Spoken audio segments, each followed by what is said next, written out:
Wala nang may hilig pa kasi kitang-kita sa'yo yung puso mo, yung heart mo sa pag-worship kay Lord, even though hindi tayo nakikita. Pero I believe na yung relationship mo kay Lord is continuous. Tama. And I'm always praying na sana makasama ka na rin namin sila, makasama ka na rin namin ulit. And sa mga, siguro, andun na yung understanding namin na syempre nandiyan ka sa stage na yan. And really appreciate your presence, your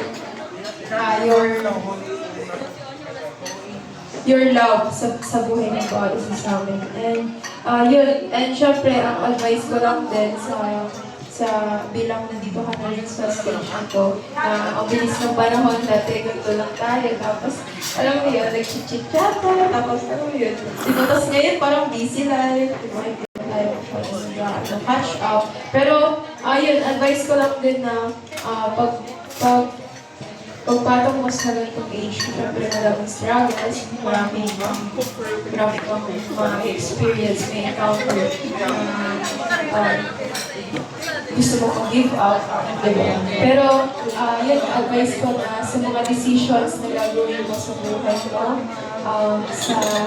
tatahakin mo sa life mo, syempre sa mga plans mo, humingi ka kay Lord ng guidance. Always ask the Lord for guidance. Kasi alam ko siya lang yung nakakalam ng gusto mo. And I believe na siya yung magdadirect sa'yo sa kung ano yung gusto niya sa buhay mo. So yun, madami pa akong gusto. Wala yung yung paka. Siyempre, bahagi sa'yo. Pero, may nasabi na letter. Yung paka ng yung sultan, nawala. Yung maliit na yun. Happy 18th birthday. Yung paka ng aking ano. Thank you so much, Jenina. Ayan. Ang dami niyang na-share talaga for her friend. Ayan, thank you so much. And now may request, Miss Bea Bianca Benco. Hello, Bea. So, hi Jen. Happy birthday. Actually, hindi ko alam kung sasabihin ko na overwhelmed. Pero, yun nga. Actually, sa'yo ako maraming natutunan. And, yun yung isa din sa pinagpapasalamat ko. And yun, yung gusto ko lesson na i-share sa'yo is mag-stay ka lang sa kusina for who you are kasi dyan ka namin.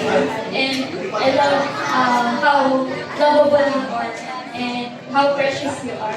And yun, isa pa, huwag mong hayaan na dignan ka sa ibang tao. Yun nga, mag-stay ka sa kusina. And yun, about sa goal mo sa buhay, patuloy mo lang yung mga pangarap mo. And as, yun nga, side needs, nandito lang ako para i-share sa'yo kung ano natutunan ko sa journey ko sa college.